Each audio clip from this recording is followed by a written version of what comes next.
আজ যিনি অতিথি তার জীবনে নদীর একটা বিশাল প্রভাব রয়েছে। ফরিদপুরে পদ্মা নদীর পাশে বেড়ে ওঠা একজন অতিথি হিসাবে আছেন আমাদের চিত্রশিল্পী রুবাইয়া সাউম দিনা। শুভ সকাল, স্বাগত সকালের বাংলাদেশে। কেমন আছেন আপনি? শুভ সকাল ভাইয়া, ভালো আছি। আপনি কেমন আছেন? চমৎকার। আমরা ভালো আছি। দিনের বড় হওয়াটা কি ফরিদপুরে? হ্যাঁ, আমার জন্ম থেকে 10 বছর পর্যন্ত ফরিদপুরেই থাকা। বাবা সরকারি চাকরি করতেন। বাবার চাকরির সূত্রে বাংলাদেশের অনেক অঞ্চলেই যাওয়া হয়েছে। সেক্ষেত্রে হয়তো আমার সেই অঞ্চল ভেদে আঁকার প্রভাবও পড়েছে এবং বিভিন্ন নদী ভ্রমণ করা হয়েছে। তো আঁকার মধ্যে কি আসলে ঢাকার বাইরে যে শহরগুলো আছে সেই শহরগুলো বেশি টানে নাকি ঢাকাও টানে? আসলে আমাদের ছবি আঁকার জন্য অনেক অঞ্চলেই যাওয়া হয়। ঢাকা যেহেতু কাজের জায়গা, এখানেই থাকা হয় বেশি। ঢাকাকে কেন্দ্র করেও কাজ করা হয়। টানে অবশ্যই ঢাকা। আমার যেহেতু বিভাগও ঢাকা, আমি পদ্মা নদীর তীরের মানুষ, এটাকে কেন্দ্র করেই আমাকে বেশি টানে। বাহ, মানে সেই একটা জায়গায় কিন্তু ব্যতিক্রমও আছে। ঢাকা বলতে আমরা যেই ঢাকাকে বুঝি, সেই ঢাকা যে বুড়িগঙ্গার পাশে, সেই বুড়িগঙ্গার চিত্র আর পদ্মার চিত্রে একদমই ব্যতিক্রম। পদ্মায় স্রোত আছে, প্রাণ চাঞ্চল্য আছে। বুড়িগঙ্গায় স্রোত নেই, প্রাণ চাঞ্চল্য ভরপুর। এই দুইয়ের মিশেলে ঠিক কোন জায়গায় ঢাকা তো ঢাকাই যে বললেন, তার কমন একটা গ্রাউন্ড ক্যানভাসে ফুটিয়ে তোলা যায়। কোন একটা কমন গ্রাউন্ড আপনার চোখে ধরা দিয়েছে? আমার যেই প্রদর্শনীটা হচ্ছে সেখানে আমি বাংলাদেশের অনেকগুলো নদীর আশেপাশের অঞ্চলকে দেখিয়েছি, মানুষের কর্মকাণ্ডকে দেখিয়েছি। ঢাকার যেটা বুড়িগঙ্গের তীরবর্তী কেরানীগঞ্জের ডকইয়ার্ডের যে এরিয়াটা, ওখানেও আমার কিছু কাজ আছে। মানুষের জীবনযাত্রা, মাঝিরা যে প্রতিদিনই সকাল থেকে রাত পর্যন্ত 7টা পর্যন্ত কাজ করছে, এই বিষয়গুলোও তুলে ধরা হয়েছে।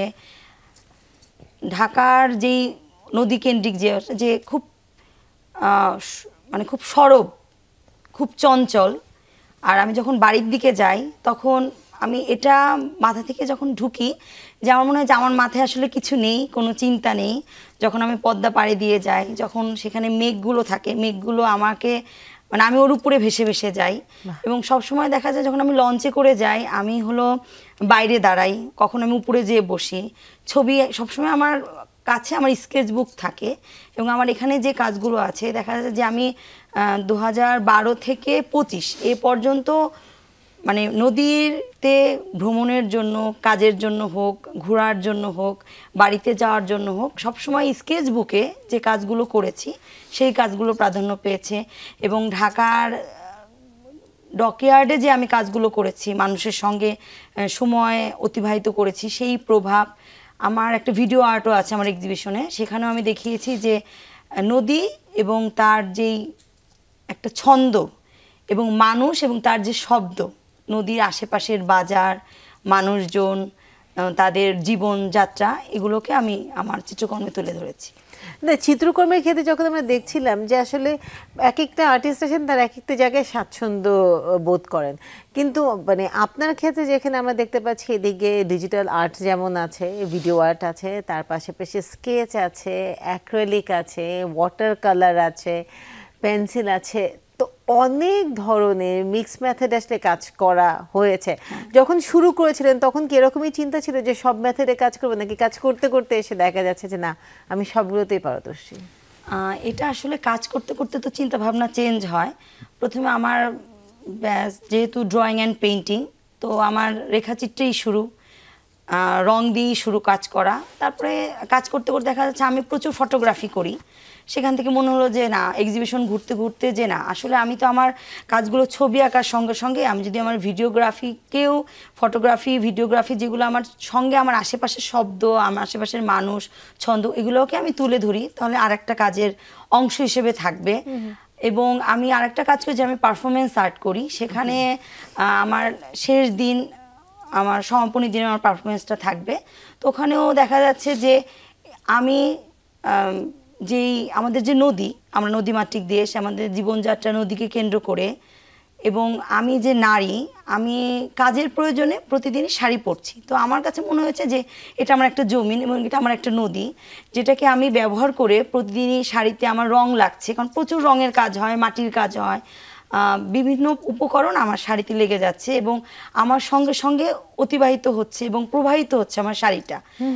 দিন শেষে যখন আমি বাসায় ফিরছি তখন আমার একটা অনুভূতি কাজ করে যে এই যে আমার রং, আমার ভালো লাগা, আমার ভালোবাসা, আমার বেঁচে থাকা, আমার অনুপ্রেরণা সব কিছুই কিন্তু আমার পরিমণ্ডল হলো আমার কাজ এবং আমার এই ছন্দ, আমার এই পরিবেশ, আমার এই শব্দ সব কিছু মিলেই আসলে পরিবর্তনটা এসেছে। তো যখন শুরু করি তখন আসলে এরকম ভাবনা ছিল না, তখন কাজ শিখতে চেয়েছি। যখন কাজে নেমেছি তখন মনে হচ্ছে যে আসলে তো আমি বিভিন্ন খাতে কাজগুলো করতে পারি এবং নিজে নিজে অনেকভাবে এক্সপ্রেস করা সম্ভব। দিনা, আপনার সাথে ছন্দ, শব্দ, নদীও মানুষের এই গল্পটা চলবে, তবে একটা বিরতির সময় আমাদের হয়েছে। ছোট্ট একটা বিরতি নিয়ে নিচ্ছি, ফিরছি এক্ষুনি, সাথেই থাকুন। সাথে আছে মিলুন এবং আমাদের সাথে যিনি অতিথি আছেন চিত্রশিল্পী রুবাইয়া সাওম দিনা। দিনা, এইবারে যে এক্সিবিশনটা হচ্ছে কতগুলো আর্টওয়ার্ক আছে? শুধুই কি আর্টওয়ার্ক আছে নাকি অন্যান্য জিনিসও আছে? একটু বলে দিতে চাই দর্শক, আমি বিরতিতে যাওয়ার আগে যা বলেছিলাম, ছন্দ, শব্দ, নদী ও মানুষ এই শিরোনামে একটা দ্বিতীয় একক চলচ্চিত্র প্রদর্শনী, তাই তো? একটু বিস্তারিত বলবেন। এখানে চিত্রকর্ম ছাড়াও আমার চিত্রকর্ম আছে 25টি। চিত্রকর্ম ছাড়াও আমার ভিডিও আর্ট আছে, একটা পারফরমেন্স আর্ট আছে এবং সবগুলো মিলিয়েই হলো আমার যেই এবার হারমোনি শিরোনামে হচ্ছে নদীকেন্দ্রিক মানুষ, এই বিষয়গুলো নিয়েই তুলে ধরা হয়েছে। এবং এই কাজগুলো তো অনেক দিন, দীর্ঘ সময় ধরে করা, মানে 12 থেকে নিয়ে 25 পর্যন্ত। এই যে 12 থেকে নিয়ে 25 পর্যন্ত প্রচুর যাতায়াত হয়েছে। নদীর রূপ কতবার আমরা দেখেছি যে পরিবর্তন হচ্ছে? অনেকবার দেখেছি। আমি যেহেতু নদীর কাছের মানুষ, নদী ভাঙা থেকে শুরু করে নদীর ভালো রূপ এবং নদীর ভয়ঙ্কর রূপ সবটাই দেখা হয়েছে।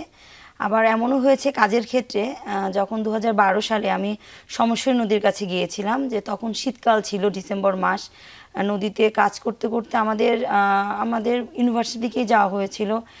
সারা দিন রাতি আমরা কাজ করলাম। ভোরবেলা উঠে দেখি আমি আশেপাশে কিছু দেখতে পাচ্ছি না, টোটালি কুয়াশাচ্ছন্ন ঢাকা। তো ওই মুহূর্তে আমি আসলে খুব ভয় পেয়েছিলাম প্রথমত, কারণ আমাদের এই পারফরমেন্স এবং ইনস্টলেশন আর্টের জন্য ওই মুহূর্তে নৌকায় কেউ ছিল না, আমি ছাড়া। সব আমাদের শিক্ষকরা এবং আমাদের বন্ধুরা ছিল, সবাই বাইরে গিয়েছিল কেনাকাটা করতে, বাজার, পাশেই বাজার ছিল সমস্বরী নদীর পাড়ে। তো আমি দেখে যখন ঘুম থেকে উঠি আমি খুব ভয় পেয়েছিলাম, কারণ আমি কুয়াশা খুবই ভয় পাই।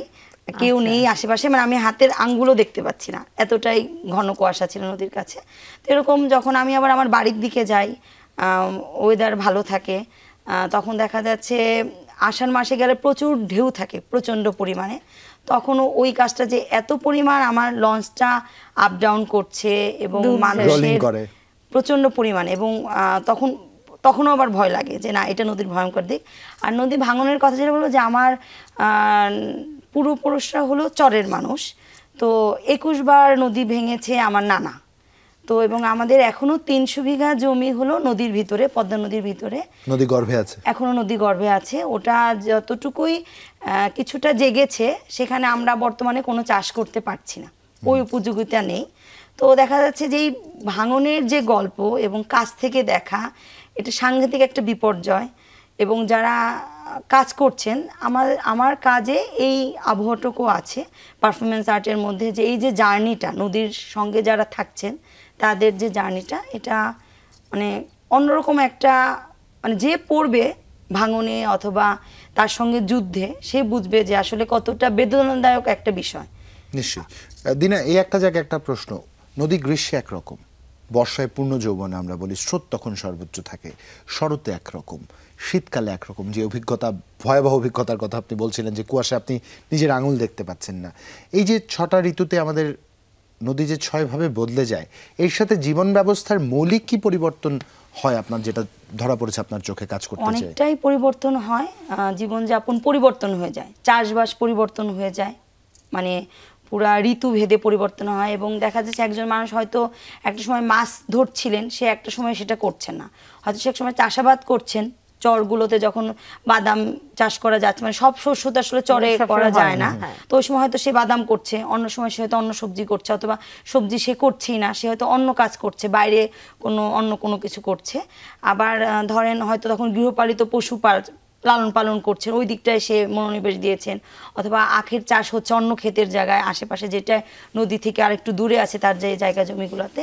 এবং যে আমাদের নদীর যদি আমি ঢাকার আশেপাশে ধরি, কেরানীগঞ্জের ও যে ডকইয়ার্ডে যে কাজগুলো হয় অথবা ইটভাটার যে কাজগুলো, এটা কিন্তু একটা সময় ধরে, যে এই মাস পর্যন্ত কাজ হচ্ছে, পানি উঠে যাচ্ছে, ইটভাটার কাজ চলছে না, এরপর আবার যখন নির্দিষ্ট মাস হচ্ছে যে না আমাদের এখন শীত চলে এসেছে, শুকনো সময়, তখন আবার ইটভাটার কাজ, মানে টোটালি পরিবর্তন চলে আসে নদীকে কেন্দ্র করে। বাহ, যে জীবনযাত্রার এই চ্যালেঞ্জগুলো কি আপনার আর্টওয়ার্কের মধ্যে এসছে? হ্যাঁ, কিছুটা অবশ্যই এসেছে। এবং এই গল্পটাই শুনে একটা বিরতি নিয়ে নিই আমরা দর্শক, ছোট আরো একটা বিরতি নিচ্ছি, শেষ বিরতি আমাদের। ফিরছি, এগুলি সাথেই থাকুন।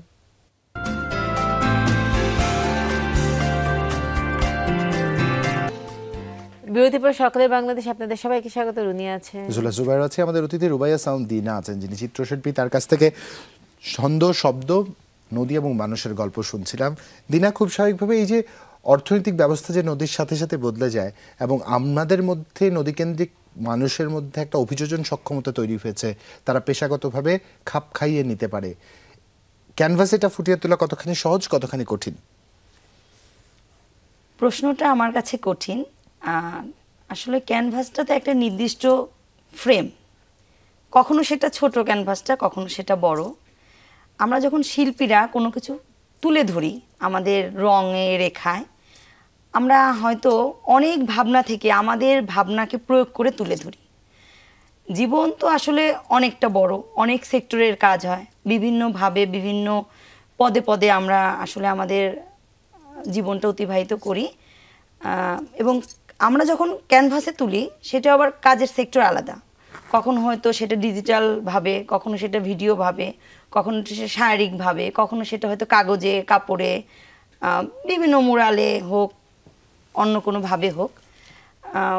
কিন্তু কঠিনটা এই জায়গায় যে অনেক কিছু দেখছি আমি, দেখার পরে আমার ভাবনাকে তুলে ধরছি, এবং যখন আমরা সেটা দর্শকের কাছে যাচ্ছি, কখনো সেই যদি রিয়েলিস্টিক ছবি হয় ধরনার, দর্শক সেটা হয়তো সহজেই ভিডিওটা দেখে বুঝতে পারছে, পেন্টিংটা দেখে বুঝতে পারছে, কিন্তু যদি সেটা অ্যাবস্ট্রাক্ট হয়, সেটা আমরা তুলে ধরতেই পারি বিভিন্নভাবে, কিন্তু সেটা দর্শকের জন্য কঠিন হয়ে যায়, এই আর কি। দর্শকের জন্য আমার কাছে তো পুরো মানে যে পেইন্টিংটা তো একটা জার্নি। আর্টিস্টের ক্ষেত্রে যখন তিনি শুরু করেন এক ভাবনা থেকে, শেষ যখন করেন তখন তিনি আরেক ভাবনায় পৌঁছে যান, এবং দর্শকও তো আসলে তিনি আসলে সেটা দেখে যা ধারণ করতে পারছেন, সেটাই আসলে তার জন্য ওই এক্সপিরিয়েন্স। নদী নিয়ে তো একটা কাজ হলো, এর পরবর্তী কাজটা আসলে কি নিয়ে হবে? পরবর্তী কাজ, আমি নদীর জার্নিটা হলো লং টাইম জার্নি যেহেতু, এবং এটা আমার কাজ হলো ঘুরতে ঘুরতে ফিরতে ফিরতে। আর আমি হলো যে ধারণা, মানে যে ঘরনার কাজ করি, সেই ঘরনাটা একটু অন্যরকম, সেখান থেকে আমার দ্বিতীয় সলোটা অন্যরকম, মানে প্রথম সলো ধরলে দ্বিতীয় সলো টোটালি ভিন্ন, এবং তৃতীয় সলোটা আমি চিন্তা করেছি একেবারে আরেকটু অন্যরকম হবে। সেটা হলো যে আমি 16 বছর ধরে শিক্ষকতা পেশার সঙ্গে জড়িত। এই যে আমি শিশুদের সঙ্গে কাজ করি, মিডিয়ামে এ লেভেল পর্যন্ত করেছি, এবং সেটা হলো আমি যে মাধ্যমিক পর্যন্ত করছি বাংলা মিডিয়াম ইংলিশ ভার্সনের সঙ্গে। তো যখন আমি কাজ করেছি, তখন এই যে শিশুরা যে ভাবছে এবং ওদের সঙ্গে আমার যেভাবে সময় কাটছে, আমার মনে হচ্ছে যে আমার তৃতীয় সলোটা আসলে আমার এই জার্নিকে কেন্দ্র করে তুলে ধরা উচিত। এবং আমরা যেটা হয় যে আমাদের আসলে ছোটবেলা থেকে তো রূপকথা পড়ে আমরা বড় হয়েছি, এবং আমরা ভূতের গল্প, শিশুরা গল্প বলতে গেলে আমি ভূতের ছবি আঁকবো এখনো, বড় ছোট, এবং ওদের মধ্যে এলিয়েন, আপু এলিয়েন আসলো কিনা, তুমি দেখলে কিনা, এবং এখন যেই বিভিন্ন যেই গেমসগুলো চলছে ওদের, দেখা যাচ্ছে এই কেন্দ্রিকগুলো ওরা খুব পছন্দ করে। তাহলে তো আসলে 16 বছরে মানে শিশুদের চিন্তার যে পরিবর্তনগুলো এসেছে, স্পেশালি তারা কি ধরনের কন্টেন্ট কনজিউম করে এবং তারা কিভাবে তাদের কল্পনাগুলো করে, সেইটা আসলে পরে এক্সিবিশনে আমাদের কাছে চলে আসবে। আমি সেটাই নিয়েই কাজ করতে চাচ্ছি। দিনা, আপনার জন্য শুভকামনা। 30 সেকেন্ড সময় আপনাকে দিতে চাই, আপনার দর্শক আপনাকে দেখছে, আপনার এক্সিবিশনের নিমন্ত্রণটা আপনার কাছ থেকে দর্শকের কাছে পৌঁছে দিতে চাই। সবাইকে অনেক ধন্যবাদ। এবং আমার এক্সিবিশন শুরু হয়েছে গতকাল 12 সেপ্টেম্বর থেকে, চলবে 23 সেপ্টেম্বর পর্যন্ত। এখানে আমার 25টি চিত্রকর্মের সঙ্গে ভিডিও আর্ট আছে, পারফরমেন্স আর্ট আছে, এবং সমাপনী দিনে পারফরমেন্স আর্ট থাকবে, ভিডিও আর্ট আবার প্রিমিয়াম হবে। আপনারা সবাই চলে আসবেন, সবাইকে আমন্ত্রণ রইল। আলিয়াস প্রসেসে চলছে। ধন্যবাদ সবাইকে। বাহ, অসংখ্য ধন্যবাদ আপনাকে অত চমৎকার করে বলবার জন্য। আজ এখানে ইতি টানবার সময় হয়েছে। যারা যে গন্তব্যে যাচ্ছেন, নিজের জীবন যেভাবে পরিবর্তন করতে চাচ্ছেন, প্রকৃতির নিয়ম মেনে যদি পরিবর্তিত হয় তাহলে বিষয়টি স্বাচ্ছন্দ্যের। প্রকৃতির সাথে খাপ খাইয়ে যদি আমরা নিজেদের প্রস্তুত করতে পারি জীবনে চলার পথে, সেটা স্বাচ্ছন্দ্যের। কারণ প্রকৃতির বিপরীতে দাঁড়িয়ে খুব বেশি স্থায়ী কেউ কখনো হতে পারেনি। আজকের মতন বিদায় নিচ্ছি, আপনার দিনটি ভালো হোক। শুভ সকাল। শুভ সকাল।